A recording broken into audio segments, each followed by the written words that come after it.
Nous sommes le pont entre les États-Unis, le Canada et la RDC. ExoFreight, pour vos transferts de colis en toute sécurité et en toute fiabilité. Notre particularité est que pour vos différentes commandes des véhicules neufs ou usagés et autres colis, nous effectuons l'achat à partir des États-Unis, du Canada et nous livrons en un temps record en République démocratique du Congo. Nos adresses, aux États-Unis, 1000 Montana Drive, Charlotte NC, 28216. Au Canada, 6377, Boulevard Monk, H4, E3, H8. À Kinshasa, au numéro 32, avenue Kitona, quartier Rigini, commune de Lemba et bientôt à l'est de la RDC. Avec ExoFreight, il n'y a plus de limites.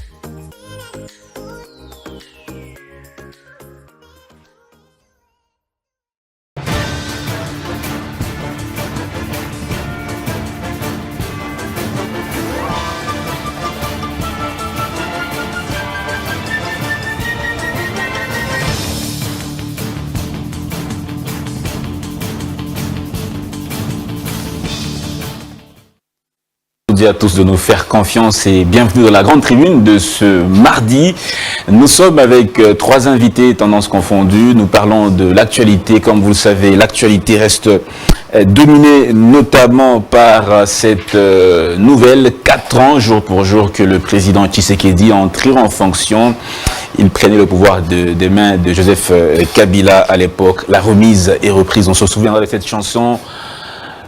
Fachi, Papa Lobaki, le peuple d'abord, cette chanson qui résonne toujours dans les cœurs des Congolais. À Salamabila, territoire de Kabambare, les Maï Maï Malaïka imposent la charia aux filles et jeunes femmes parce qu'elles portent des habits obscènes, estiment ces groupes armés d'obédience musulmans. Enrôlement des électeurs, plus de 7 millions déjà enrôlés sur les 18 millions attendus dans la première ère opérationnelle. Enfin, la CENI prolonge de 25 jours l'enrôlement des électeurs, notamment à Kinshasa. Voilà les quelques lignes que nous avons choisies ce matin. Alors, nous allons parler de deux sujets. Mise en œuvre du projet de développement de 145 territoires. Est-ce que c'est toujours réaliste? Il nous reste pratiquement une année pour cette mise en œuvre. 1 600 000 $ américains. Deuxième sujet, et si un glissement était inévitable, Voilà les deux questions auxquelles nos débatteurs vont devoir échanger. Je suis sur ce plateau avec trois invités. Il nous fait l'honneur d'être avec nous. Merci beaucoup, monsieur Aristote Ngarime, secrétaire national de la communication du PPRD.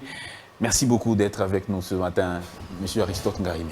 Dan, c'est une joie immense. Je suis heureux de se retrouver ici. Merci, mes voeux le meilleur d'abord avant tout. Je vous souhaite mes voeux le meilleur pour l'an 2023. Je crois que vous avez fait un effort. Je suis là. Je suis dans cette chaîne. Vous appelez plusieurs fois. Oui, effectivement, à la suite de nos affinités, ce qui a fait que je sois ici. Merci pour cette invitation. Je vois en face de moi mon ami et frère, Kalolo, mon autre collègue, co-débatteur. Je suis fort convaincu que nous allons passer un très bon moment. Exactement. Nous allons échanger, nous allons parler république, exactement. Nous allons parler nation, nous allons proposer. Vous savez, très cher Dan, si on vous a élu président de la République, si on vous a élu député national ou provincial, ce n'est pas qu'on vous a vendu la République. On ne vous a pas vendu. Même ceux qui ne sont pas élus, ils ont droit de critiquer, de commenter, de faire des propositions, d'exister. Exactement. Donc le fait qu'il y a la majorité et l'opposition, cela ne doit pas amener la suppression de la voix de l'opposition.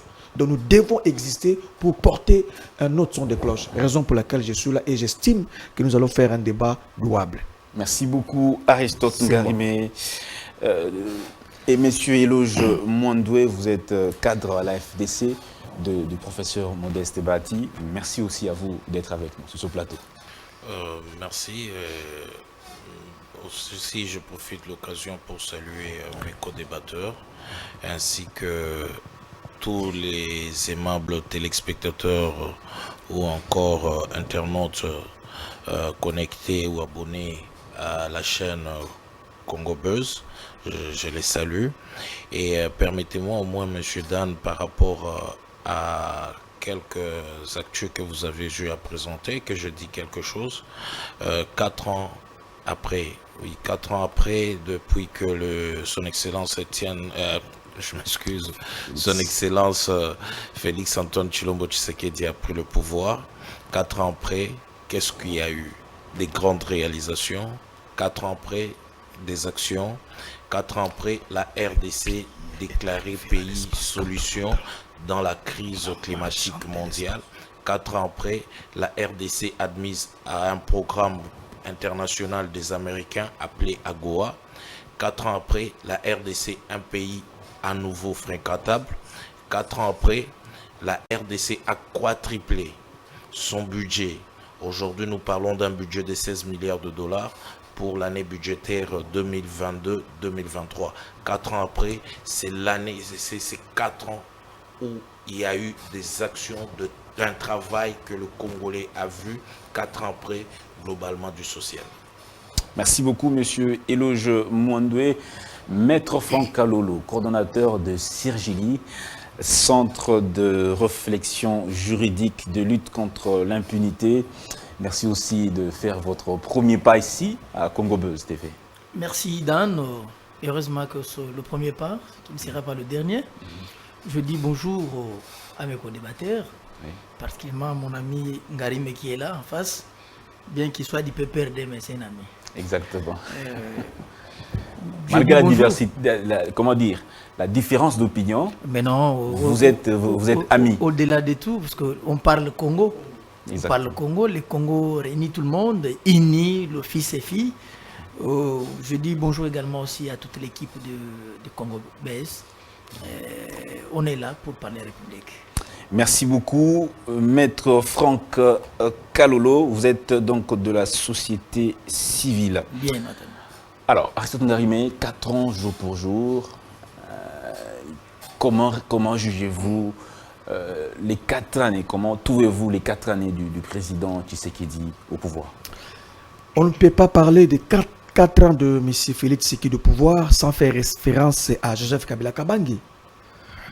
Joseph Kabila Kabange, il était trop jeune à l'époque. Il pouvait aussi rempiler.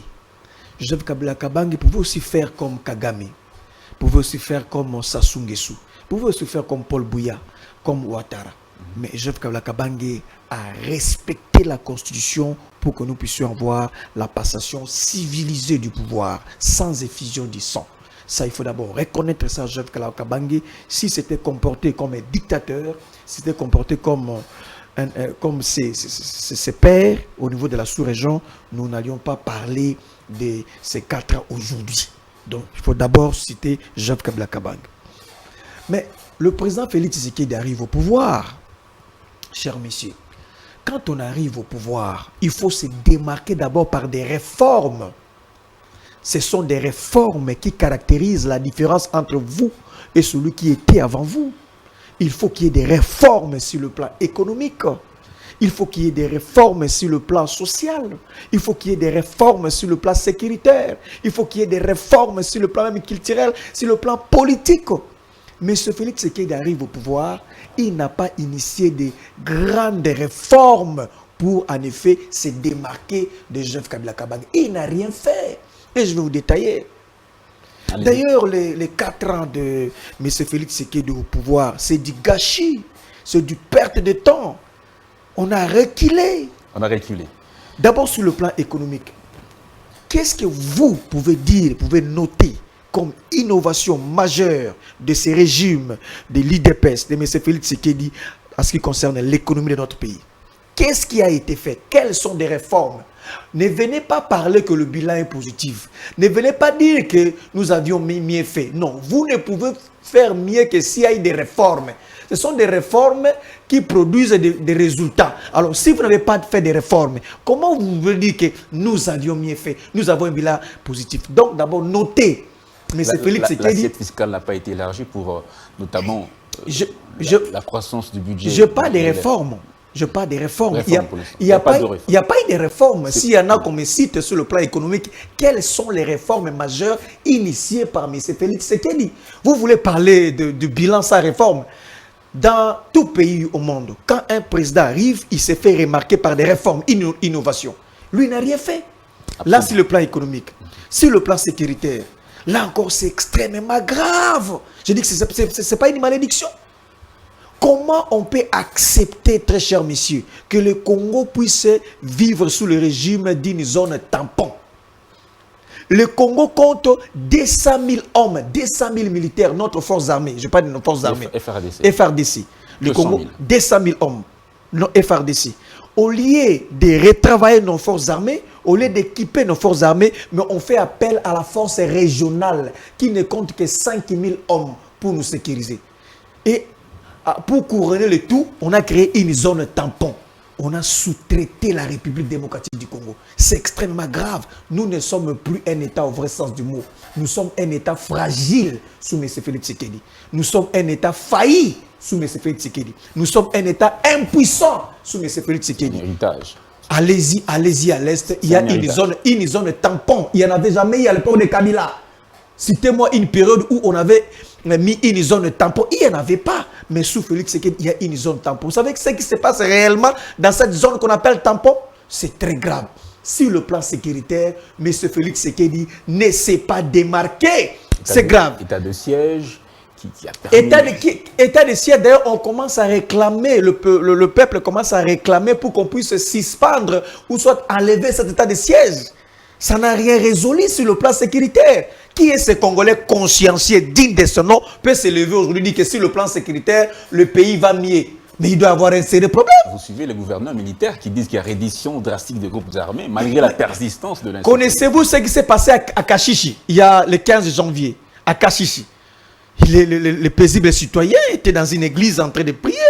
Et du coup, il y a une bombe artisanale qui a été, qu'on a fait exploser, qui a causé plus de 20 morts. Donc, ce qui revêt à dire sur le plan sécuritaire, c'est extrêmement grave. Ne suivez pas ce qu'on vous balance là, la RTNC, pendant 10-20 minutes. Mais les réalités, c'est tout autre.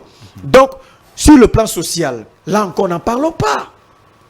Chers messieurs, sur le plan social, la pauvreté a atteint le paroxysme inégalable. La pauvreté. Sous base de quels indicateurs? Mais je vous dis le pouvoir d'achat des Congolais. Kabila a laissé un dollar qui s'échangeait à l'époque à 16 000 francs. Aujourd'hui, allez-y voir. Consultez les fonctionnaires. Consultez ceux qui sont proches de vous. Sur le plan social, c'est extrêmement grave. Panier de la ménagère, consultez nos mamans. Tout Congolais sérieux. Le social, c'est aussi la gratuité de l'enseignement, l'augmentation des salaires des fonctionnaires. Tout ça, c'est... Je ne sais pas si vous étiez dans quelle... L'augmentation du budget, c'est aussi... je ne sais pas si vous avez fréquenté quelle école. Il y a un principe sacro-saint qui stipule que dans une salle de classe, on ne peut pas dépasser 40 élèves. Là, c'est universel. 40 élèves, c'est universel. C'est pourquoi nos écoles ne sont pas reconnues à l'extérieur. Dans une école où vous trouvez plus de 150 élèves, au nom d'une gratuité, allez et place de construire des écoles modernes et augmenter la capacité d'accueil de nos enfants, mais dans une salle de classe, vous bombardez plus de 150 élèves et vous parlez de la gratuité. Merci ça, beaucoup. C'est la déformation. C'est extrêmement grave. Et le budget pour en finir. Merci. Comment conciliez-vous, Dan, pour finir, l'écart qui existe entre un budget de 16 milliards de dollars et la pauvreté que nous avons aujourd'hui, le chômage que nous avons aujourd'hui, la situation catastrophique que nous vivons en RDC, le vécu des peuples congolais, il n'y a pas un changement. Donc le bilan est largement négatif. M. Félix Tshisekedi ne mérite même pas un second mandat. Merci beaucoup, Aristote Garibé. Bon, je donne la parole à Maître Franck Kalolo.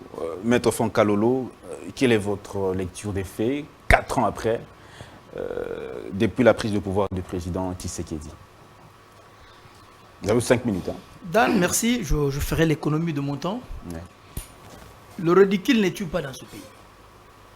Lorsque mon ami du PPRD veut nous administrer une leçon du respect de la Constitution, mais c'est du gâchis.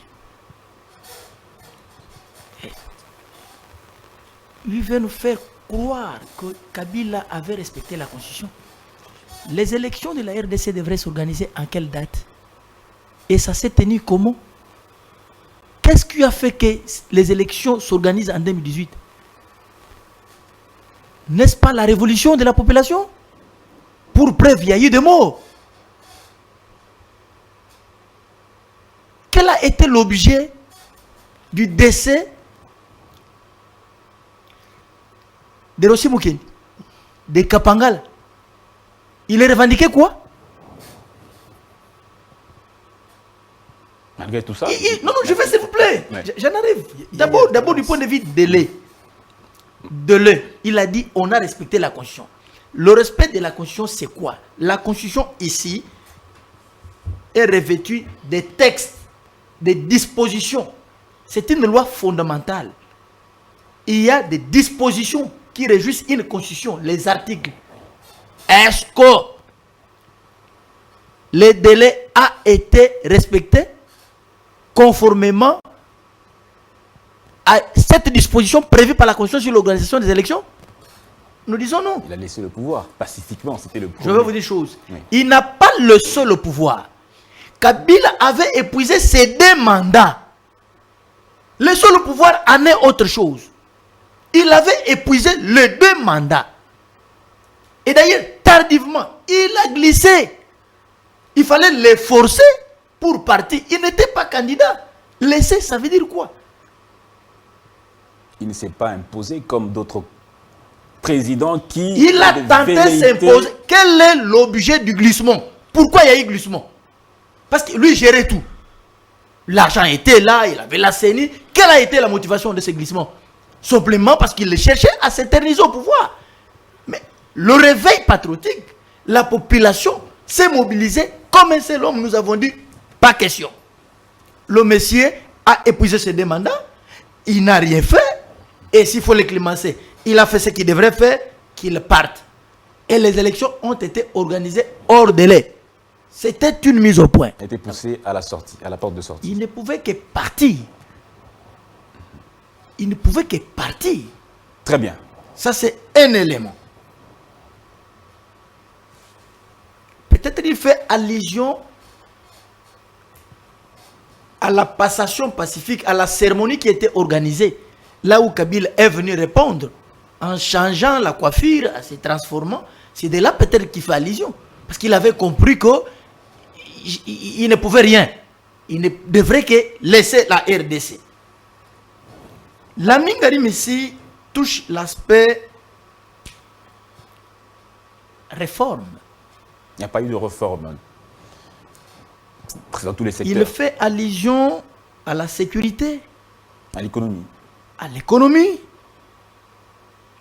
Ngari, mais vous avez laissé ce pays ici, 18 ans plus 2, sous une mesure de la notification sur l'achat des armes.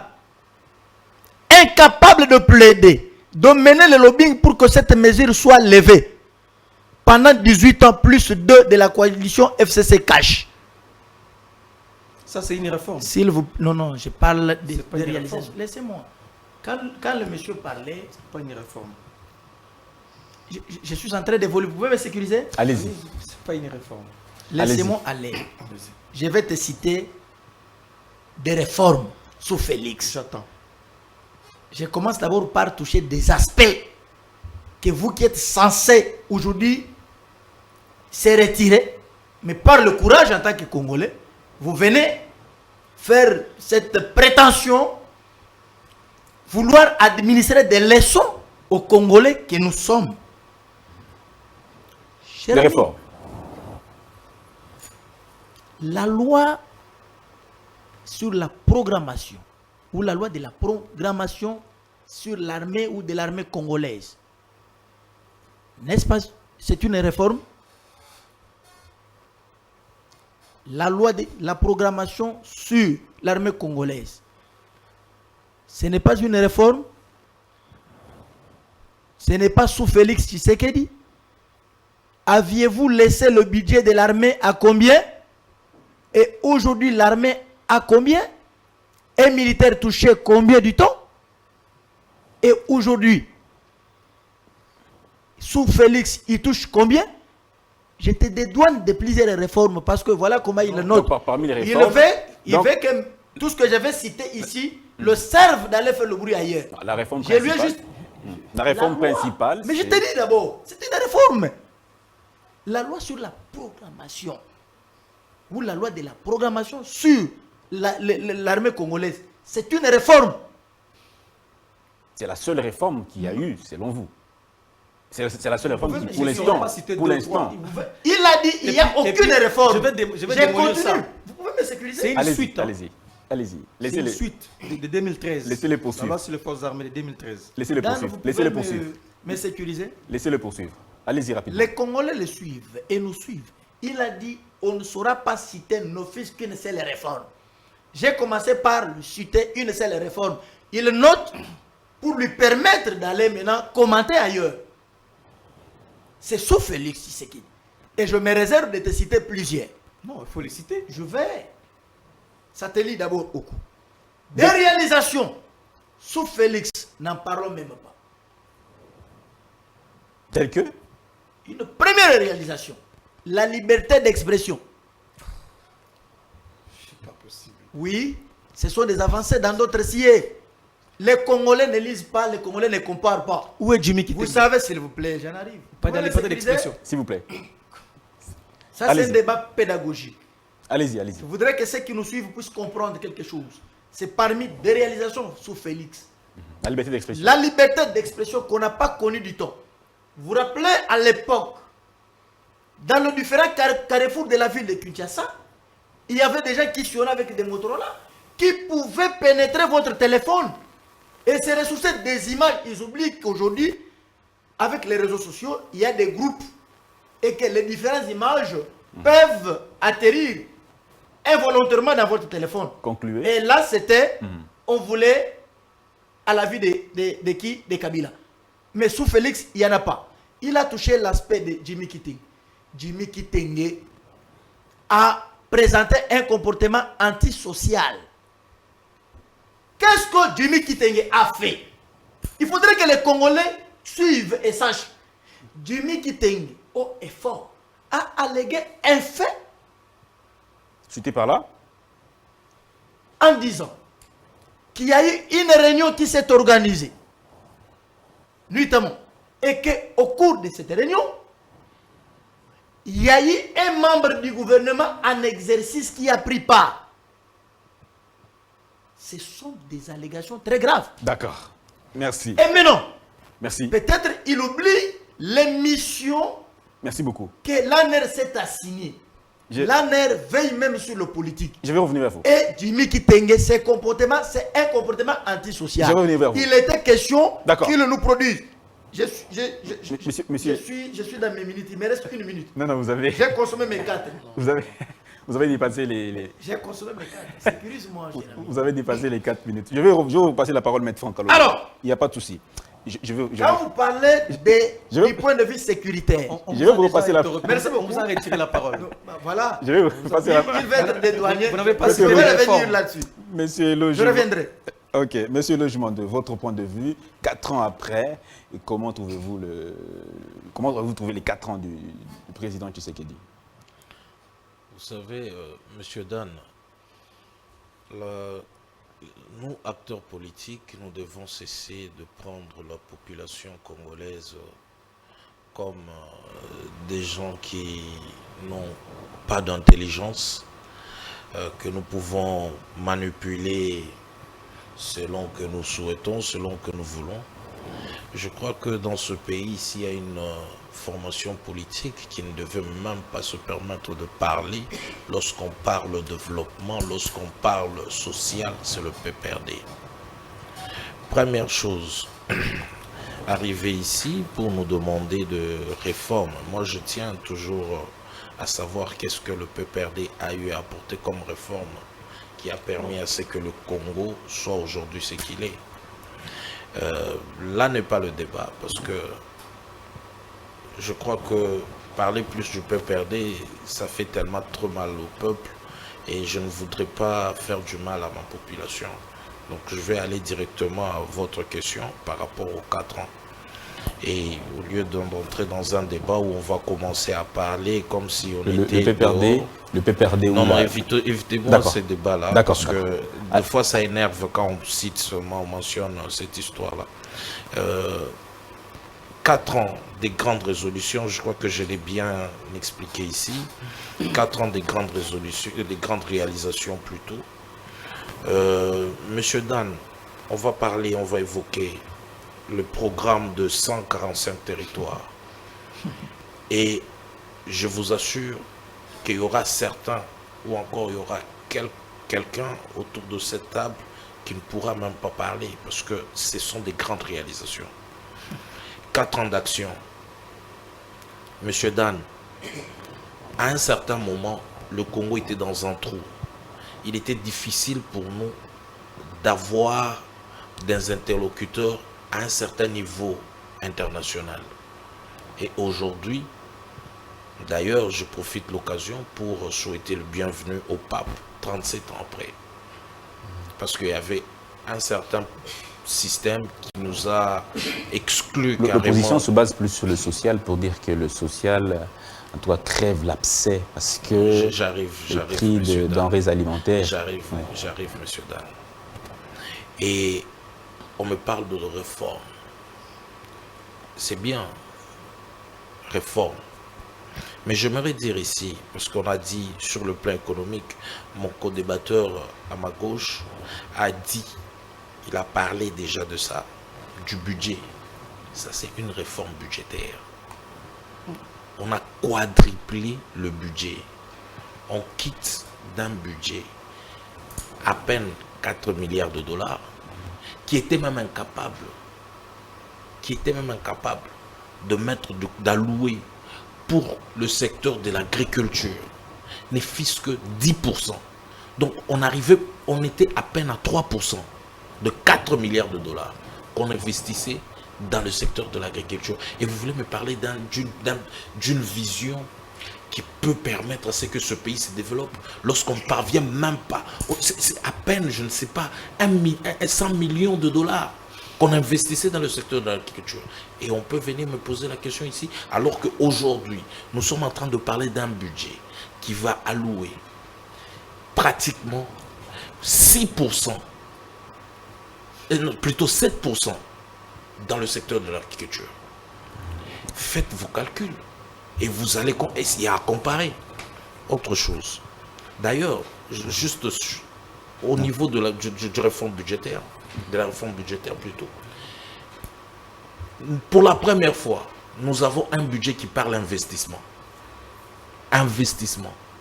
Donc, ce qui signifie toutes les actions, pour la première fois, toutes les actions que ce gouvernement aura à prendre, c'est pour régénérer d'autres capitaux. D'autres fonds qui vont permettre à ce que le Congo soit plus riche. Donc nous ne serons pas là seulement dans un budget de consommation. Nous sommes maintenant un Congo qui commence à investir. Pour la première fois. Voilà les réformes dont nous parlons. On me parle ici de la réforme sociale. Soit pour finir, on veut insulter le peuple congolais. La gratuité de l'enseignement qu'ils ont piétiné pendant 18 ans. C'est pas une réforme. Ils ont piétiné pendant 18 ans. Monsieur Dan, vous savez comment on est arrivé à ce que les parents commencent à payer l'école? La mise en œuvre, c'est... Permettez. Je sais là où vous voulez arriver. Comment nous sommes arrivés à ça? Parce que l'enseignement était gratuit dans ce pays. Mais c'est parce que le pouvoir public était incapable de prendre en charge les enseignants. Alors, l'Église catholique et l'Église protestante est entrée en jeu pour soutenir le pouvoir public. Et aujourd'hui, il y a maintenant un pouvoir public capable. Alors que pendant 18 ans, on avait un pouvoir incapable.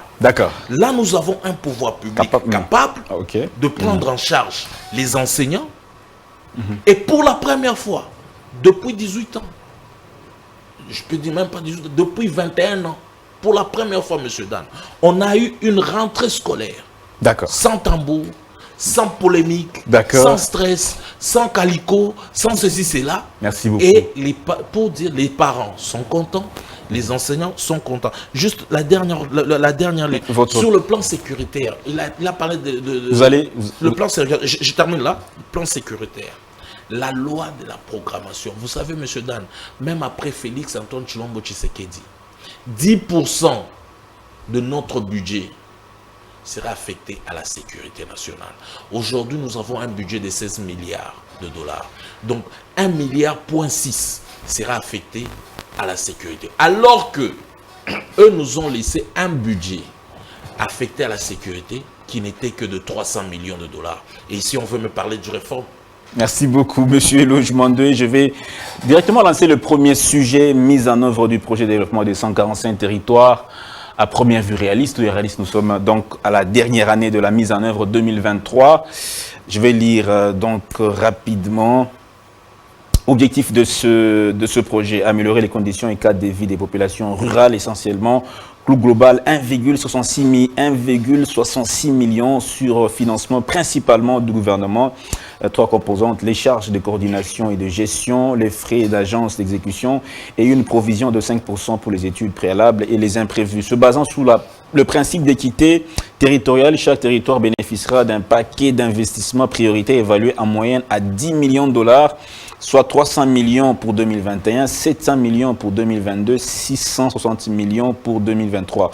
Concrètement, le gouvernement vise à réhabiliter les routes de décès agricoles, 8844 km, entretien des routes de décès agricoles, encore 30 091 km², construction des ouvrages d'art, ponts, bacs et dalles, construction des mini-centrales solaires, 418 micro-centrales, construction des forages, plus. Donc voilà, globalement, ce qui prévoit le gouvernement, on retient que c'est améliorer les conditions et cadres de vie des populations rurales. À première vue, réaliste ou irréaliste, Aristote Ngarimé, votre point de vue sur cette question. Merci, très cher journaliste. Je souhaite évoquer d'abord la question relative à l'espace Grand Oriental. Vous savez, je suis ressortissant de l'espace Grand Oriental, la province orientale, qui a accouché 4 provinces, allais-je dire. Le Bazuélé, le Haut-Touélé, l'Ituri et la Tchopo. Monseigneur Outembi, qui est le président en exercice de la SENCO, avait convier tous les notables de l'espace Grand Oriental à Kisangani pour que nous puissions réfléchir sur l'avenir de cet espace Grand Oriental. Mais le pire est arrivé à l'espace Grand Oriental.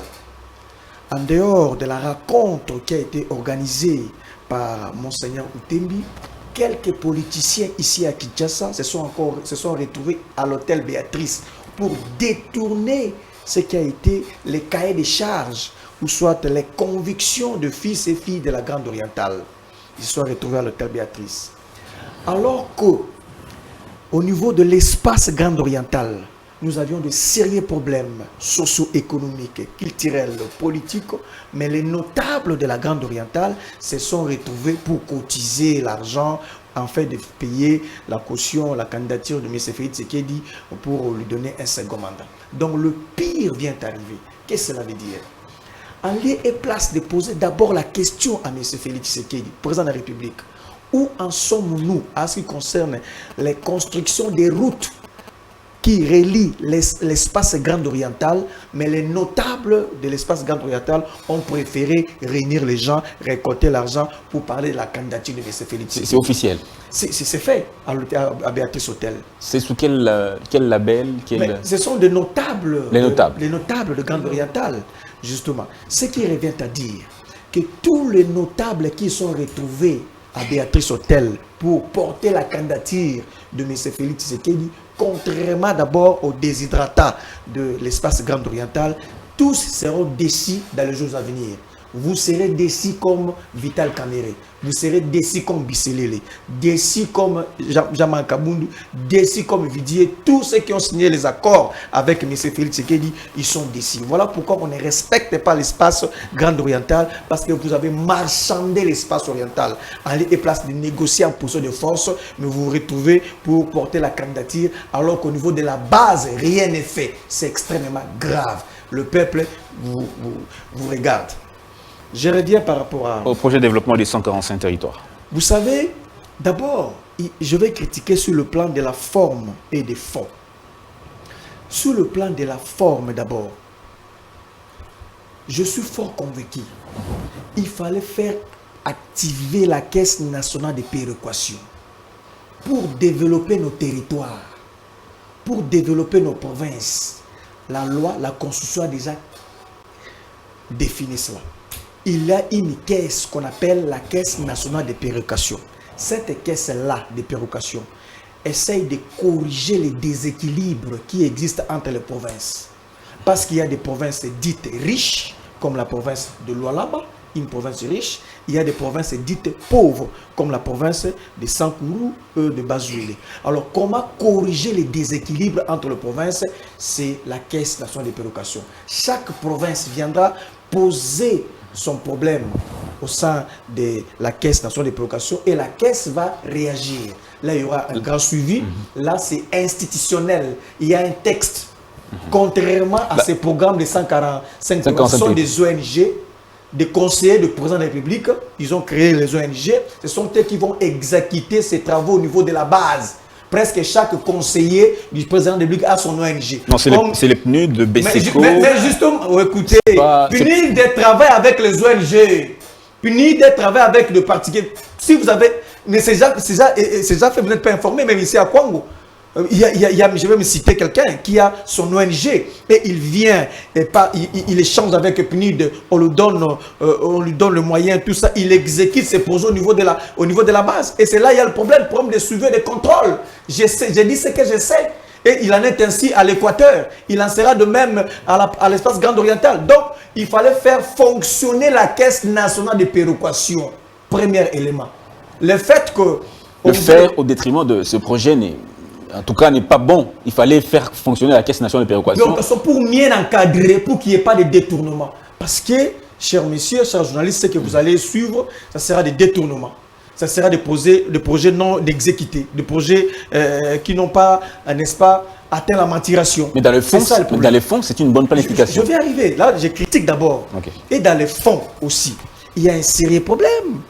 Vous voyez, les territoires de Bazouélé n'a pas le même problème que le territoire de mon ami Kalolo. Le territoire je dirais même de Bafouassende, le territoire, je sais pas où vous êtes, de quel territoire, je ne sais pas, nous n'avons pas tous le même problème. Chaque territoire a ses problèmes, a ses caractéristiques. Il fallait en tenir compte. Il ne faut pas, en effet, réserver un montant uniforme. Il ne faut pas lancer, imaginez que nous lançons le programme aujourd'hui et dans 3 mois, dans 36 mois, nous allons avoir tel résultat aussi longtemps que les territoires n'ont pas les mêmes problèmes. Il s'agit d'un programme, pilote qui pourrait être secondé plus tard. Mais justement, il y a un problème. D'abord, il faut en tenir compte. Et puis de 3, chers messieurs. Où est-ce qu'on a commandé le matériel pour, en effet, exécuter ces programmes? Ça va commencer quand et ça va terminer quand? Vous avez la date. C'est déjà en œuvre. Voilà. Ça prendra fait quand? Quand on commence un projet, on sait que nous avons commencé, admettons, aujourd'hui c'est le 24, et ce projet prendra fin le 24 janvier 2024. C'est en effet comme ça. Mais la date d'exécution, nous notons que ça a déjà commencé et ça prendra fin quand? Donc, il y a beaucoup à dire autour de ce projet et je crains que nous puissions revivre encore le projet 100 jours bis, le projet Tchilé-Gelou, le projet de détournement en détournement, parce qu'on a évité de faire fonctionner la caisse de péréquation. C'est ça le grand problème. Merci beaucoup, Maître Franck Kalolo. Votre point de vue sur ce projet, réaliste ou réaliste? Merci beaucoup, mais on peut de toilettage d'abord sur ce qu'il a dit. Je reviens sur cela. Mon ami Ngarim a fait allusion aux notables de cet grand espace oriental qui sont réunis à Béatrice Hôtel, parlant de Félix Tshisekedi, avec comme objet cotisé pour sa caution, afin qu'il soit réélu.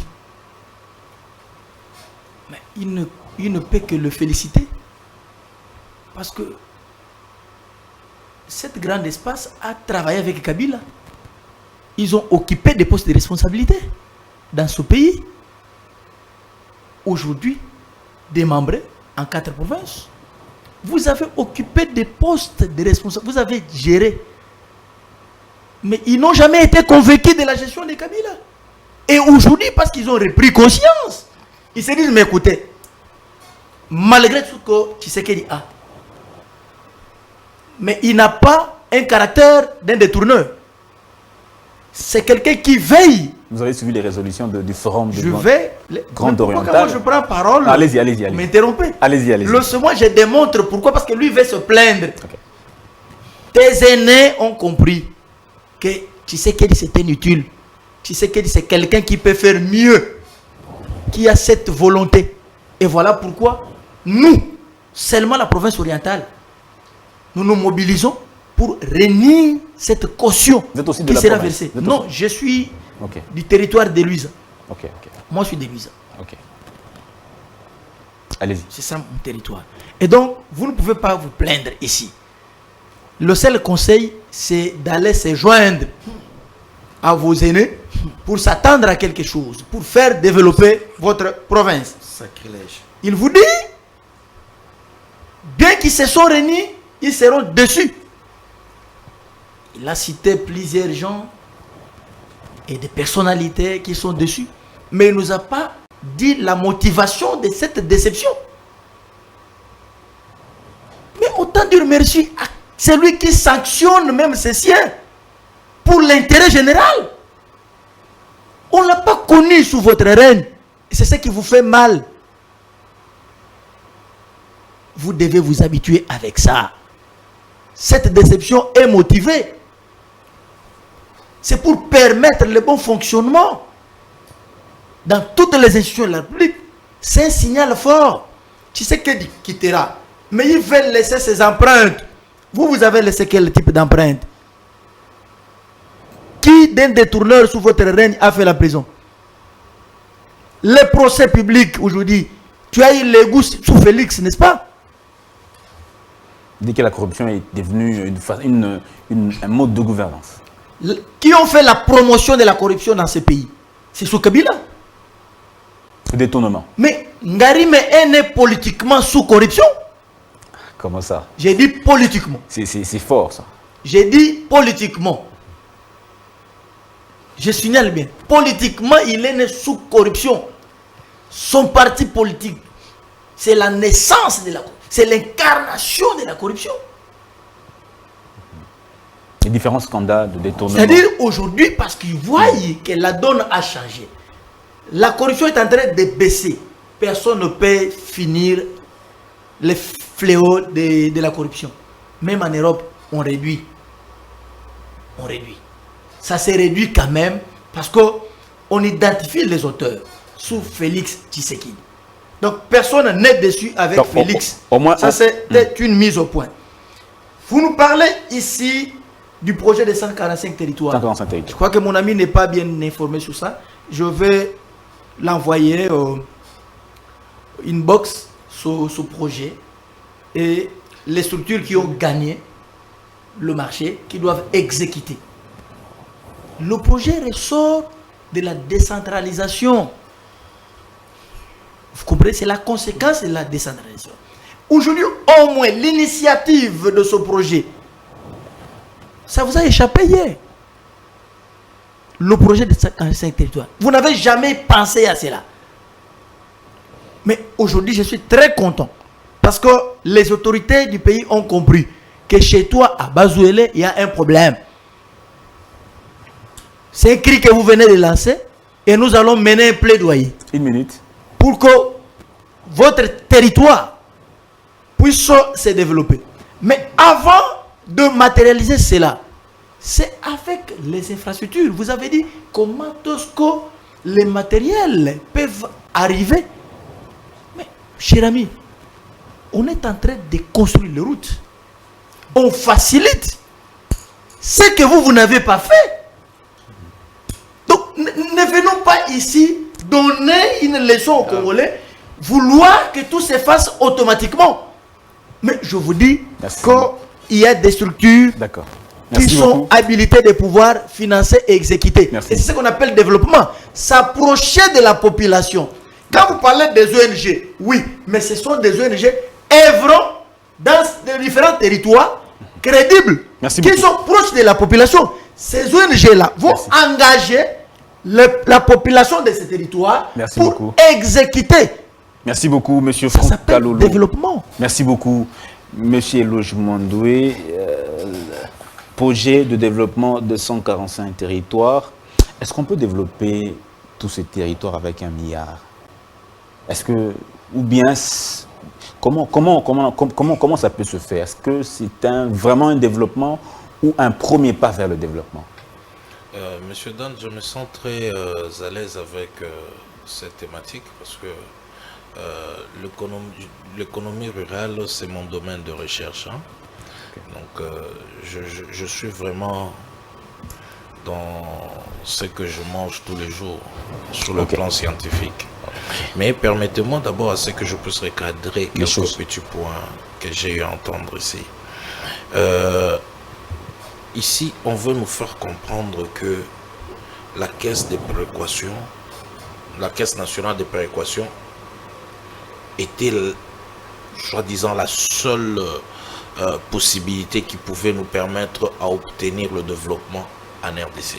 L'équilibre dans la répartition, oui, notamment l'affectation. Vous avez bien compris. Je suis totalement d'accord avec ça. Je suis totalement d'accord avec ça. C'est même constitutionnel. Ouais. Mais néanmoins, je comprends, la culture pépéardienne n'a pas tendance à comprendre la culture démocratique et institutionnelle. Voilà, il y a beaucoup de confusion parce que sous la gestion de l'excellentissime, selon le système pépéardien, Matata Mpogno, on a vu des gouverneurs protester, faire des allées-et-viens. Pourquoi? Parce que ils n'avaient pas leur retour. Comment on appelle ça encore? La rétrocession. La rétrocession. Est-ce que la Caisse nationale de péréquation existait? Et ici, on veut me faire comprendre que c'est par là qu'il fallait passer. C'est par là. Non, on pouvait passer par là. Vous aviez même essayé de penser à ça. Ça n'a jamais été fait. Ça n'a jamais été fait. Ça n'existait même pas. C'est pas possible. Ça n'existait même pas. Ça existait que sur papier. C'est pas possible. Pour preuve, on n'a même pas, il n'y a aucune école, on peut dire, qui a bénéficié de la Caisse nationale de péréquation pendant les 18 ans. Aucune. Mais aujourd'hui, c'est par rapport aux échecs, par rapport dans le trou où Tshisekedi nous a trouvés avec la gestion des 18 ans, des territoires sans route, des territoires sans centre de santé, des territoires... Vous savez qu'il y a des écoles où les enfants, quand ils quittent l'école, les après-midi, ils doivent aller au champ. Et le seul moment où ils peuvent étudier, c'est la nuit. Mais ils sont obligés d'étudier, mettre des petites bougies pour lire. Mais avec le 145 territoires, on aura des lieux publics où les enfants auront accès à la lumière. Donc ils peuvent étudier même la nuit. Donc du coup, ces enfants, ils peuvent avoir accès à la connaissance à n'importe quel moment, que ce soit le jour, que ce soit la nuit. Et aussi, pas seulement ça. Le développement, lorsqu'on me parle, non, mais non, comment le matériel va arriver comment? Mais le matériel va arriver comment? Parce que, est-ce que vous, pendant 18 ans, vous avez même pensé à faire arriver quelque chose? Voilà là pourquoi ils ne comprennent pas comment ça va arriver. Ils vous accusent d'avoir même détruit ce que vous avez trouvé. Ils vont donner des exemples de ce qu'on a détruit. Parce que, monsieur Dan, monsieur Dan, permettez, ici on a essayé de me faire comprendre, oh non, ce sont les mêmes personnes que vous voyez ici à Kinshasa qui ont des ONG. Là franchement, dans la ceinture du pouvoir. Là franchement, je comprends réellement que le PPRD, c'est une histoire morte. Carrément, lors du fait qu'ils ont reconnu qu'ils ne sont pas concernés par les élections, pour moi, je ne comprenais pas. Mais là, je viens de comprendre. Ok, merci. Parce que, permettez, monsieur Dan, je viens de comprendre. Parce que c'est dans le domaine public qui a gagné le marché et comment ça va s'exécuter au niveau de chaque territoire. Ce sont des Congolais. Ce n'est pas un logement. Moi, je suis territoire de Kambové. Ce n'est pas un logement qui va quitter ici pour aller commencer à créer son entreprise hier et puis aujourd'hui avoir le marché. Non, ce sont des entreprises qui existent dans chaque territoire. Ce sont des ONG qui existent dans chaque territoire. Ce ne sont pas des histoires qu'on va créer un jour, 2 jours après. Et puis c'est quoi? C'est la BSECO et aussi c'est l'organisme, le PNUD. Mais à moins qu'on veuille me faire comprendre ici que non, en fait, le PNUD, le PNUD et la BSECO. La traçabilité. Le PNUD de la BSECO, d'ailleurs, même pas la BSECO, le PNUD, maintenant c'est Félix Tshisekedi qui est en train de pointer qui sera dirigeant de PNUD et ainsi de suite. À moins qu'on me dise cela. Et là, je vais comprendre que, franchement, le PPRD a compris que Félix Antoine Tshilombo Tshisekedi est plus fort. Merci beaucoup, monsieur Eloge Mwandwe. Deuxième sujet, si un glissement était inévitable, que va-t-il se passer? On se souvient des préalables posés par le PPRD. Aristote Ngarimé, je vous pose la question, vous qui êtes du PPRD, pourquoi vous ne voulez pas prendre part à ce processus électoral? C'est la première question. Pourquoi est-ce que vous posez tous ces préalables pendant que ce que vous reprochez aujourd'hui, c'est ce qu'on vous reprochait hier, notamment d'avoir la Cour constitutionnelle, d'avoir le Parlement, la justice, la CENI, mais c'est ce qu'on vous reprochait hier. Mais vous avez fait cavalier, vous êtes parti. Comment vous faites ce qu'on vous reprochait hier? Je me rends compte que mes co-débatteurs, soit ils n'ont pas la notion de l'État et ses structures, ses institutions, ou soit ils essayent de justifier l'injustifiable. Je peux accepter qu'un économiste puisse se perdre parce qu'il s'est reconnu comme un économiste, économie agricole, mais pas un juriste. Lui, je serais très rigoureux à son endroit. Parce que c'est un juriste. C'est lui qui est censé maîtriser l'État. Entre une structure étatique reconnue par l'État, que j'ai cité ici la Caisse nationale des pérocations, et d'autres structures, les réflexes seraient d'abord de faire animer la Caisse nationale des pérocations. Il y avait une loi à notre époque, une loi. La loi portant organisation et fonctionnement de la Caisse nationale des pérocations. Allez dans les journaux officiels, vous y trouverez. C'est-à-dire qu'il y a une loi, il y a un cadre qui existait. Quand vous êtes arrivé, il fallait simplement faire activer cela. Je sais pourquoi je vous renvoie à la Caisse nationale des pérocations. C'est pour éviter ce que nous avions connu, messieurs. Trouvez-vous normal que le programme de 100 jours soit géré par un directeur de cabinet? Quelle est la responsabilité constitutionnelle d'un directeur de cabinet par rapport au projet 100 jours? Vous avez vu la suite, la conséquence? C'est à cause de tels projets. On a évité le Parlement. On a évité le chemin officiel. C'est ça. Trouvez-vous normal qu'on puisse présenter le programme 100 jours à limiter, aller et place de présenter ça au Parlement? C'est pour éviter de tels dérapages. Quand je vous parle de l'État, vous me parlez de vos convictions personnelles, vous me racontez l'histoire de votre vie. Et pire encore, les juristes essaient de nous suivre. Il faut activer la caisse de pérocation, messieurs. Quand vous allez vous retirer, documentez-vous, vous allez trouver le bien fondé de la caisse des pérocations. Je vous ai dit, c'est pour éradiquer les déséquilibres entre les territoires, entre les provinces. Il faut passer par là. On vous accuse là, on pas. aura du mal à pêcher. D'ailleurs, un ami à moi a été nommé PCA là-bas, Nzege, que je salue.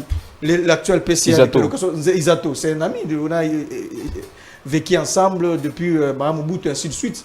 Il est là. Donc il faut voir cette caisse-là, c'est important. Sinon, nous allons vivre les genoux. Vous avez vu, j'ai vu un conseiller, Bilonda, aller au Kasaï, superviser un projet. Il a dit que j'ai reçu tel montant pour tel projet. Les liens, les conseillers peuvent aller initier un projet alors qu'il y a un gouvernement qui existe.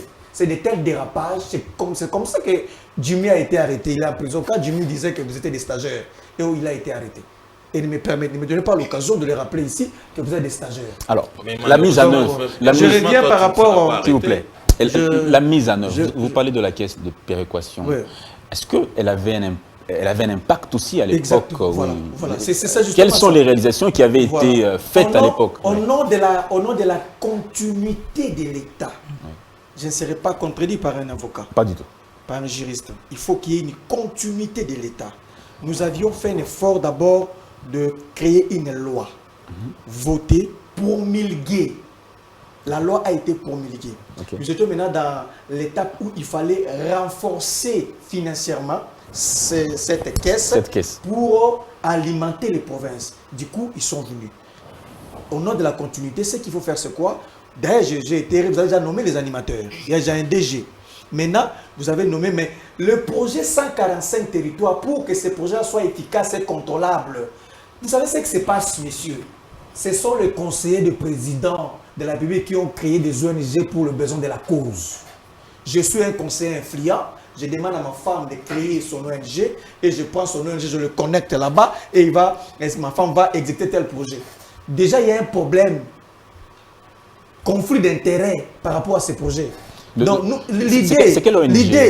C'est quelle ONG? Ne me poussez pas à citer le nom des gens ici, mais je vous informe... ONG simplement. Parce que ce qui est retenu sous le projet... Allez chez Mbosso, vous allez voir. Allez chez Mbosso.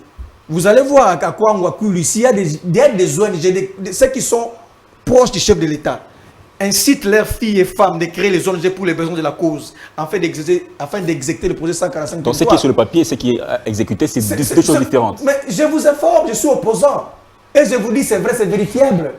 Donc, pour le projet, en soi, je n'ai pas un problème. 145 territoires, pas de problème. Mais la faisabilité, nous reviendrons ici 2 ans après pour évaluer ces projets. C'est grave. Alors, je reviens par rapport à l'élection. Rapidement, pendant une minute, parce que vous avez... D'abord, je rappelle la position de Joseph Kabila Kabange. Il ne s'est pas prononcé là-dessus. Non, c'est son parti qui se prononce. C'est son secrétaire général qui se prononce. Il semble ce sont ses lieutenants qui se prononcent. Parfois, ce sont son parti qui se prononce. Parfois, son parti et lui, parfois, vous ne parlez pas le même langage. Laissez-moi vous donner l'information. Allez-y. Je suis ministre du PPRD. Allez-y. J'ai en charge la communication. Il faut me faire confiance. Allez-y. Je vous dis, c'est la position de Joseph Kabila Kabange. Tout ce qui se fait au PPRD là. Si Kabila n'était pas d'accord ou s'il n'est pas d'accord, il dira stop, ne faites pas. Parce que le parti, c'est un fait privé. Il va nous interdire. Ce que nous avions fait, c'était la position de Joseph Kabila Kabange, présentée par Emmanuel Ramazani Shadari, devant la presse. Donc, cette position n'a pas changé. Nous n'allons pas nous enrôler. Je profite encore une fois pour rappeler nos cadres et militants et la population congolaise. N'allez pas vous enrôler, attendez, quand nous aurons une CENI consensuelle. Une CENI où il y aura tout le membre de l'opposition conformément à la loi portant organisation et fonctionnement de la CENI à son article 10. C'est alors que nous allons nous enrôler. Joseph Kabila Kabange va s'enrôler seulement le jour où il y aura le respect de la loi portant organisation et fonctionnement de la CENI. Donc, ça ne nous concerne pas. C'est fiasco.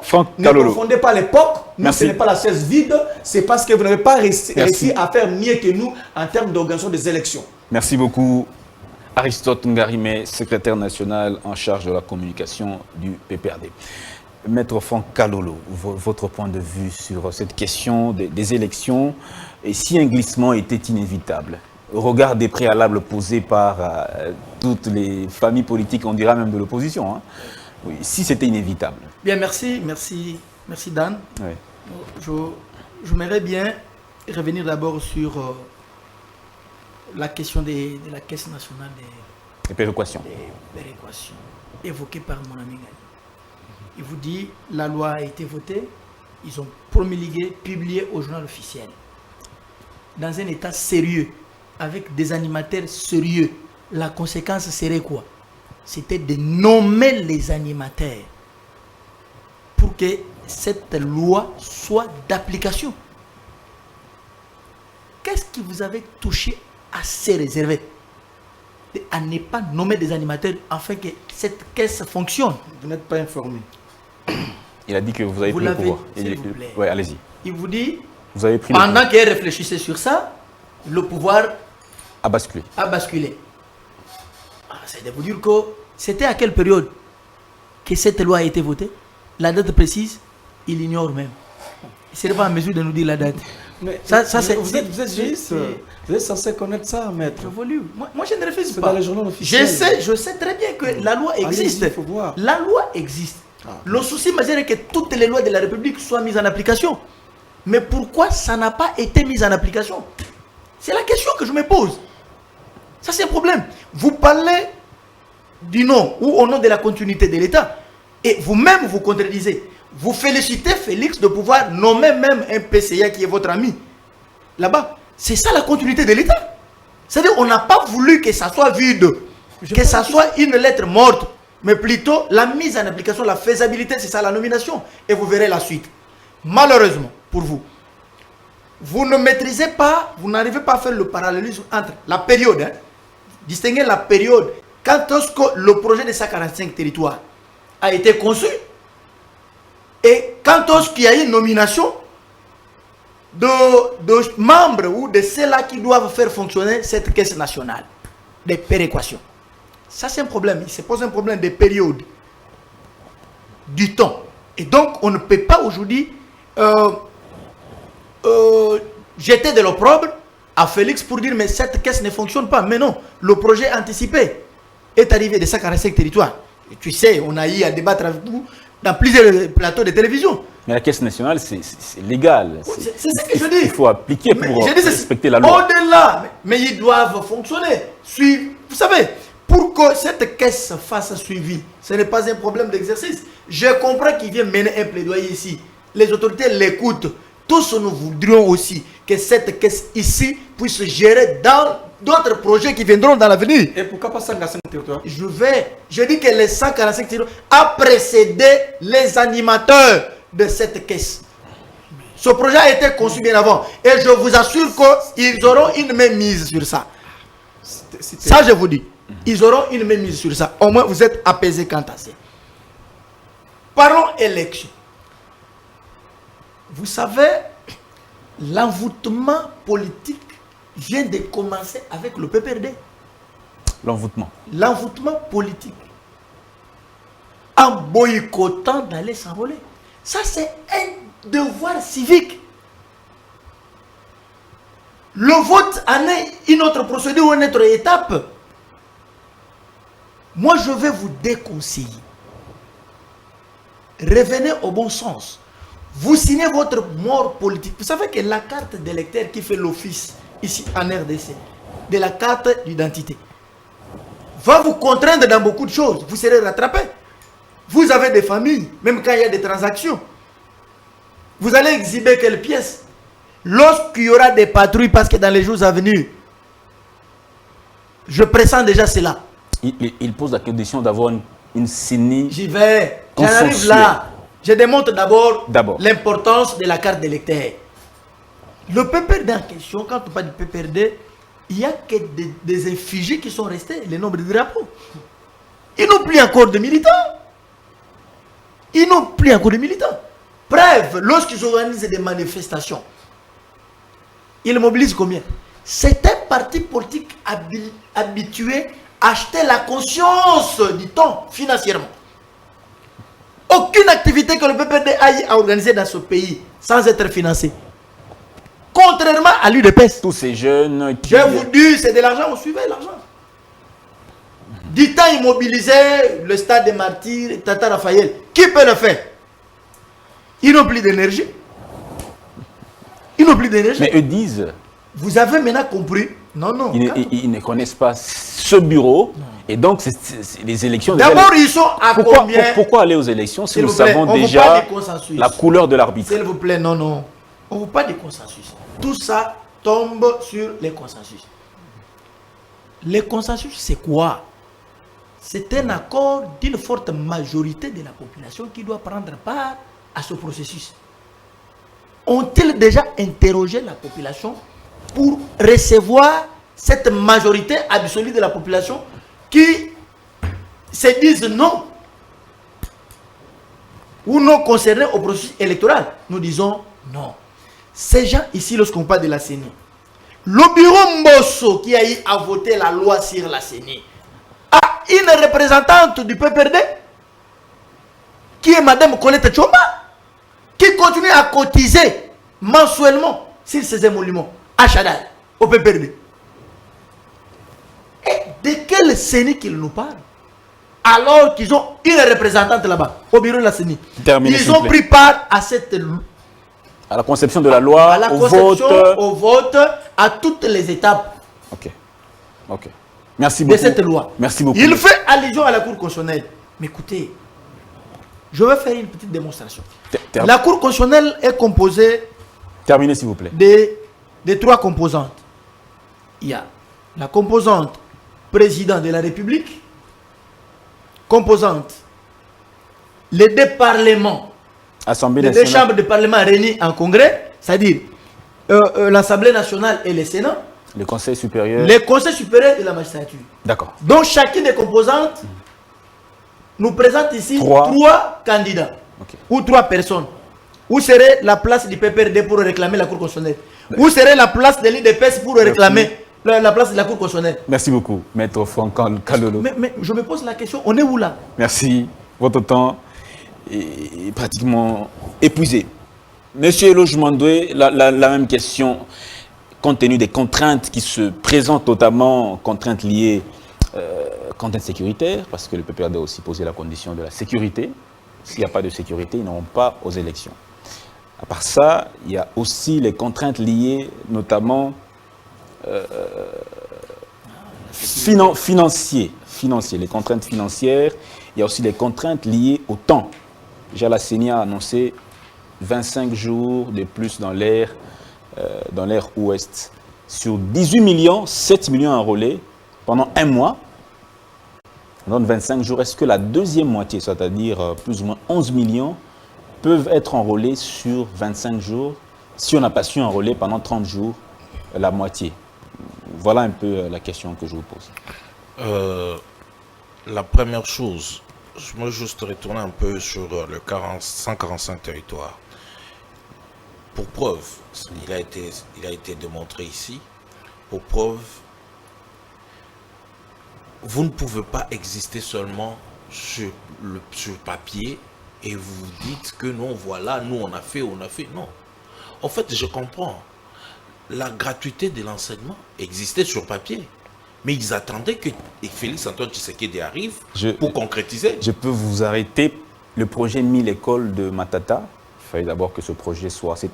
À l'époque, c'était, je pense, graduel. Il fallait qu'ils finissent les 1000 écoles pour pouvoir lancer afin que les enfants étudient dans de bonnes conditions. Les projets 1000 écoles étaient portés par... Est-ce que vous connaissez au moins une école de ce projet-là? Non, c'est pour vous dire que... C'est pour vous dire que... Il n'y a pas une école chez vous? C'est dans mon temps d'antenne. Hein. Non, s'il vous plaît. Le projet 1000 écoles. S'il vous plaît. Chez vous, il n'y a pas une école? S'il vous plaît. Dans votre territoire? Non, il n'y en a pas. S'il vous plaît, s'il vous plaît. Une école construite sous Kabila dans mon territoire, Allez-y. il n'y en a pas. On vous suit chez vous dans votre territoire. Je vous dis, hein, Allez-y. il n'y en a pas. En tout cas, dans mon territoire, Il n'y en a pas, mon cher. il n'y a pas. Il n'y a pas d'école. Il n'y a pas d'école. Il n'y a pas De chez ces moi, programmes-là, il n'y a pas. ça n'existe pas. On n'a pas bénéficié sous Vous Kabila. comprenez? En fait, avec eux, c'était quoi? Mettons seulement sur papier. Mettons, et là, on met sur papier. On fait de grandes inaugurations. Au poste de la première pierre. On a tout vu. On a tout vu. Mais quand il s'agit de concrétiser... Non, attendez. Attendez que Kabila parte. Tu sais qu'il viendra faire ça. Aussi, il est là. Il est en train de le faire. C'est pas un problème. Maintenant... Il n'y a pas de projet de construction des écoles jusque-là. À moins que je ne sois pas informé. Mais dans le 145 territoires, il y a tout. Il y a tout. Il y a tout. Il y a quand on parle des infrastructures, il y a des écoles, il y a les centres de santé, il y a les routes, il y a les tribunaux, comment on appelle? Il y a tout qui doit concourir. Il y a les tribunaux, il y a les stations de police, tout. Il y a tout. Il y a tout. C'est l'ensemble. En fait, ça n'existe pas. En fait, vous devez comprendre que l'État, vous arrivez à Kabea-Kamon, on ne connaissait pas l'État congolais. Vous arrivez à Louisa, comme il dit, on ne connaissait pas l'État congolais. Mais aujourd'hui, on va maintenant voir l'État, parce que l'État, vous le voyez aussi dans l'infrastructure. Ils nous ont abandonné. Et maintenant, on va voir l'État. Dans 145 territoires, on va voir l'État. L'État sera là. Pendant 18 ans, on ne connaissait pas l'État.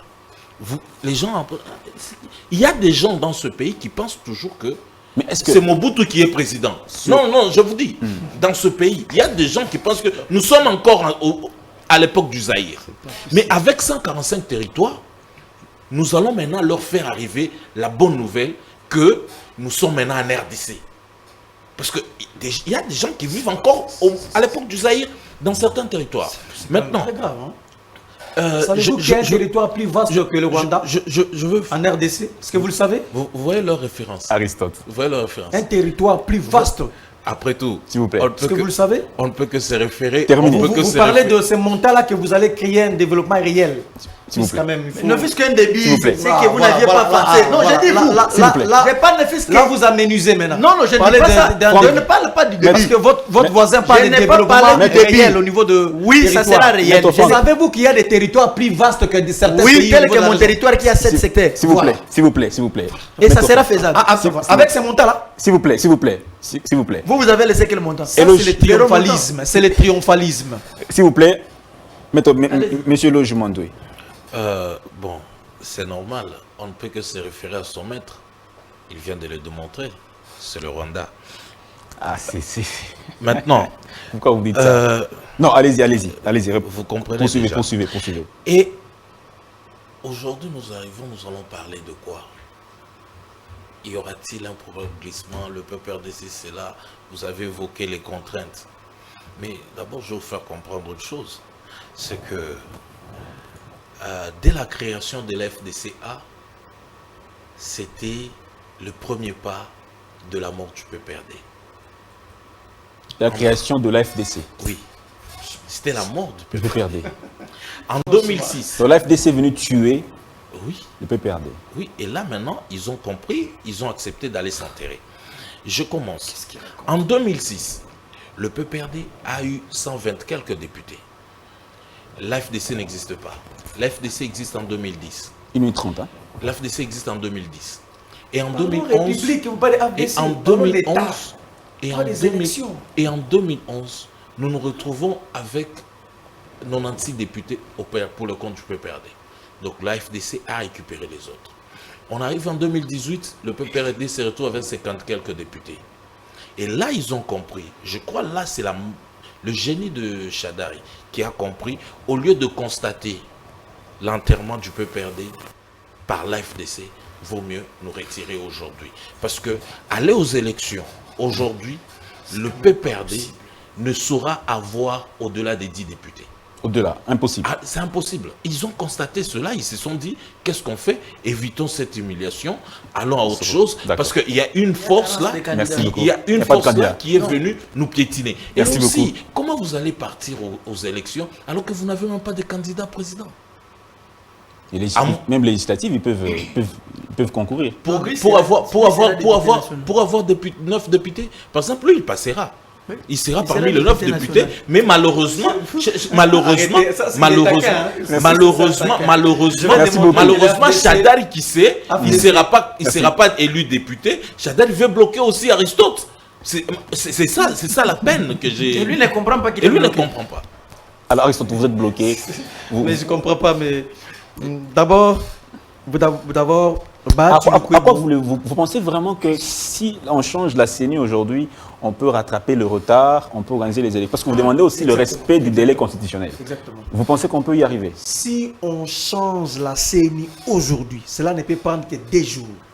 C'est possible. Dans des jours, on puisse changer le bureau de la CENI, avoir une CENI consensuelle. Si ça s'est fait, le premier à s'enrôler s'appelle Joseph Kabila Kabange, président du PPRD. Le deuxième, c'est Emmanuel Ramazani Shadari, secrétaire permanent, ainsi que nous, les secrétaires nationaux. Si nous arrivons à avoir une CENI consensuelle, nous allons nous enrôler. Et c'est possible de le faire et avoir les élections d'ici décembre. Pourquoi les glissements? Ça profiterait à qui? Nous étions avec eux en coalition, FCC casse, nous ne sommes plus. Alors pourquoi revenir dans un format de glissement? Ça profiterait à qui? Nous voulons les élections. Le PPRD cherche les élections. Nous voulons qu'on puisse avoir des élections transparentes, apaisées. C'est ce que nous voulons. Mais alors, si vos préalables ne sont pas... Si nos préalables ne sont pas respectés et nous ne sommes pas prêts à endosser les erreurs de ces régimes, nous ne sommes pas prêts à suivre ces régimes à travers ces hold-up électoraux, nous ne viendrons pas. Et c'est clair, nous n'allons pas nous enrôler et nous ne viendrons pas. Nous voulons simplement avoir d'abord une série consensuelle.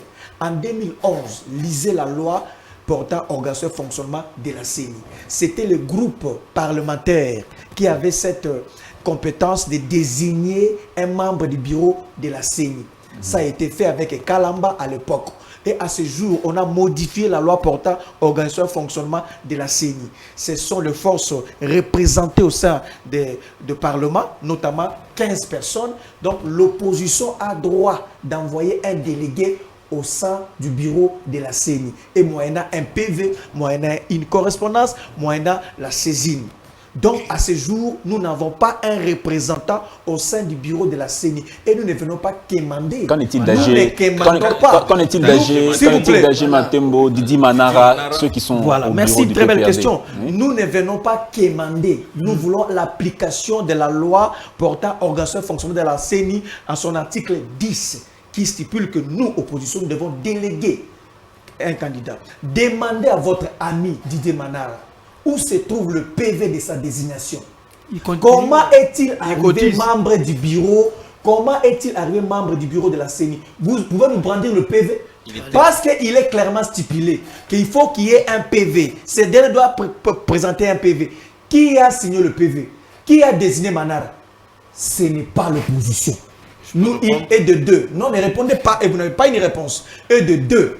Didier Manara a été radié. Il n'y a pas que Didier Manara, il y a les AG Matembo. Ce sont des gens qu'on a débauchés pour former un bureau similaire, simulacre du bureau de la CENI, qui en effet ne reflète pas la loi. Si réellement vous voulez faire mieux que le PPRD, vous voulez nous corriger en termes de gestion, d'organisation des élections, accepter qu'on puisse appliquer la loi. Et même aujourd'hui, si vous demandez au PPRD, dans 48 heures, demandez au PPRD de vous produire un candidat ou des candidats pour être membre du bureau de la CENI, nous allons le faire conformément à la loi. Mais ça n'a pas été la loi, ça n'a pas été le cas. La commission mixte qui a été instituée par Mbosso, est-ce que cette commission a eu lieu pour traiter de ces cas? Il n'y en a jamais eu une commission. Donc pour nous... Tu n'as jamais été député national, comment tu vas dire? Et la conventionnelle? Non, je parle de la commission. C'est ce que j'ai dit. C'est dans cette commission-là. Non, la commission a été instituée par Mbosso. Cette commission était claire. Il faut avoir 10 députés de l'opposition, 10 députés de la majorité. C'est ce qu'on appelle la commission mixte pour traiter de cette question. Mais ça n'a jamais existé. Comment Didier Manara, comment AG Matembo, comment John Tokole, comment sont-ils arrivés membres du bureau de la CENI? Donc si déjà on n'arrivait pas à s'entendre autour de la composition du bureau de la CENI, nous ne viendrons pas, chers messieurs. Allez-y proclamer 250 ou 400 députés de l'UDPS. Allez-y proclamer Félix Seked avec 99%. Allez-y proclamer les députés provinciaux dans toutes les provinces. Allez-y proclamer et nous ne viendrons pas. Merci beaucoup. Retenez que sous d'autres dossiers, c'est l'opposition qui crédibilise le procès électoral. Merci beaucoup, Aristote Ndarimé. On va terminer. Va vous prendre aussi éloge. Maître Franck Kalolo, ces préalables ne sont-elles, les préalables ne sont-ils pas fondés? Ces préalables posés par l'opposition ne sont pas fondés? Je ne sais pas de quoi ils parlent de l'opposition, si réellement ils sont de l'opposition. Votre gestion vous lie au cou. Vous êtes redevable au peuple congolais. Vous devez savoir que le Parlement n'est pas égal au PPRD. Manara fut le président du groupe parlementaire PPRD et allié. Radié. S'il vous plaît, bien nuance. Laissez-moi, je fais la précision. Une mise au point. Président du groupe parlementaire PPRD et allié. Et non seulement le président du groupe parlementaire PPRD. Malheureusement, et je le lance un défi, je n'ai pas vu aucun communiqué d'un député du PPRD et allié. Oh là là. Je dis bien. Je peux Non, allez-y. Non. Il y a un acte. S'il vous plaît. Au sein du FCC où on a radié. Voilà, ils sont radiés. Voilà. S'il vous plaît. Il n'arrive pas à faire le parallélisme. Ces députés-là, ils sont revenus dans leur famille pour radier. Merci beaucoup. Allez-y. Il établit le parallélisme. Tu fais les tout du mélange. Tu mélanges les tout, ce qui n'est pas bon. Précise d'abord. Quel est leur intérêt? Laissez-moi évoluer. Il n'est pas vôtre. Pourquoi vous le mettez? S'il vous plaît. Qu'est-ce qui cache? Pourquoi vous défendez Didier Manara? S'il vous plaît, c'est l'attitude de votre père politique. Allez-y. Non, vous le défendez. Vous devenez insupportable. Allez-y. Ça va pas. S'il vous plaît. Oui, mais ça ne va pas parce que ça ne va pas. Sûrement, ça ne va pas avec vous. Allez-y, allez-y. Didier Manara était le président du groupe parlementaire PPRD et alliés. C'est à ce titre qu'il a engagé le PPRD et alliés au Parlement. Le Parlement qui est différent de partis politiques. Pourquoi ou de leur siège social. Mais pourquoi le PPRD ne le reconnaît pas? Non, écoutez, quel PPRD qui ne le reconnaît pas? Le bureau du PPRD dirigé par Chadari. Vous savez, c'est un bureau composé de sentimentalistes. Les gens qui cherchent à se faire de baise. Je vais ici. J'ai connu un certain Kalamba en 2016. Jean-Pierre Kalamba. Il fut le président du groupe parlementaire IDPS et alliés. Là, monsieur le rapporteur. Oui, tu connais l'issue. Lorsque l'IDPS, la loi a été modifiée. À l'époque, c'était le groupe parlementaire qui devait désigner en effet un membre du bureau de la CENI. Ce n'est plus le cas, maître. Je pose la question, ce n'est plus le cas. Je peux parler? S'il vous plaît, s'il vous plaît. Mais pourquoi tu consommes mes minutes, cher ami? Non, je vous concède. Sois à l'aise. Nos revendications sont justes. Ok, je te dédouane de tout, je te dispense. S'il vous plaît. Parce que tu transpires alors que la salle est climatisée. Oui, voilà. Échappatoire. Je m'aimerais juste te dire ceci. La régie nous signale qu'on est à la fin. Il n'y a aucune procédure qui soit violée sur la composition, le membre du bureau de la CENI. Aucune. Et si une procédure serait violée, parce que vous avez des docteurs en, des professeurs en, pourquoi ignore-t-il le voies de recours? Quel est le rôle des cours et tribunaux dans notre pays? D'accord. Pour constituer un État. Une question éminemment politique. C'est très important. On ne vient pas réclamer sur le plateau de télévision. Moi, encore dans les réseaux sociaux. Merci. On saisit les instances compétentes. D'accord. Pour vous rétablir dans vos droits. Merci. Dès lors que vous ne l'aviez pas fait.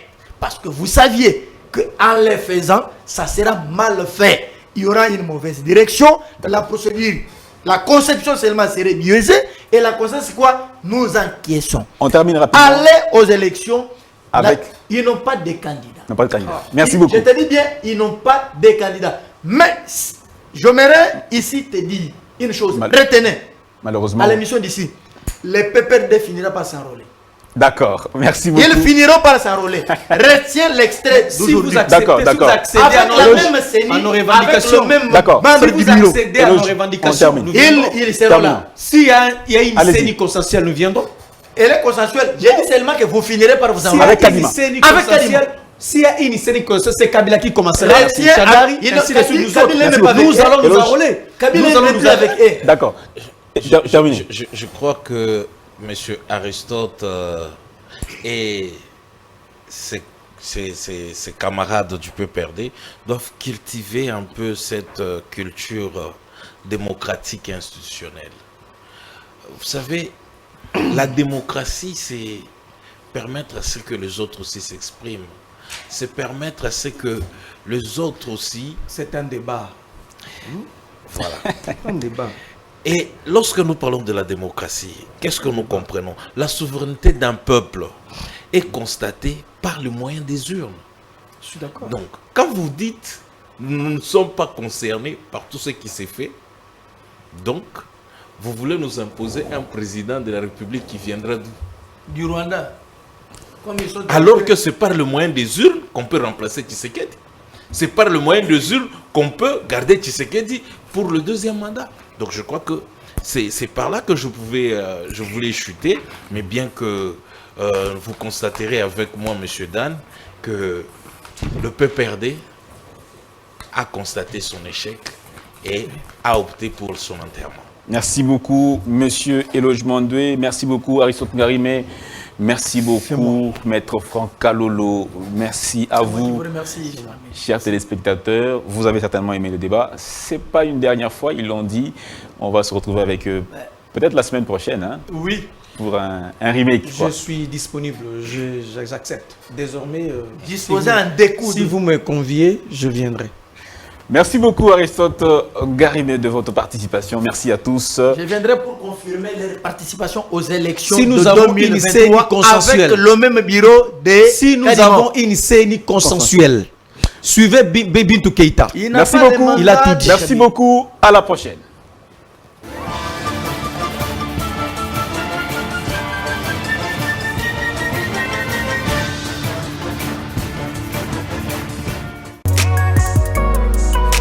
BioHerbs Cacao est un cacao en poudre de première qualité, mêlant l'utile à l'agréable, originaire d'Afrique. Le bio-cacao possède des propriétés médicinales et aphrodisiaques naturelles puissantes. Notre cacao n'est composé d'aucun arôme artificiel, d'aucun colorant ou de conservateur. Avec de l'eau chaude ou du lait, profitez d'un tendre goût de cacao. Avec BioHerbs Cacao, vous êtes assuré de retrouver une capacité physique optimale. Un complément alimentaire conçu pour les hommes augmente la libido pour une santé sexuelle positive. 30 minutes après l'usage, vous avez des résultats positifs. C'est la première fois que j'ai goûté un complément alimentaire sain, propre, bio, sans produits chimiques et sans aucun effet secondaire qui fait des merveilles. Tout ce qui est écrit pour ce produit est vrai. Bien fait pour le cœur et la morale, lutte contre l'hypertension, pour le diabète. En tant que médecin, je vous conseille de l'utiliser. Et pour devenir distributeur, écrivez-nous sur gemsociety1@gmail.com.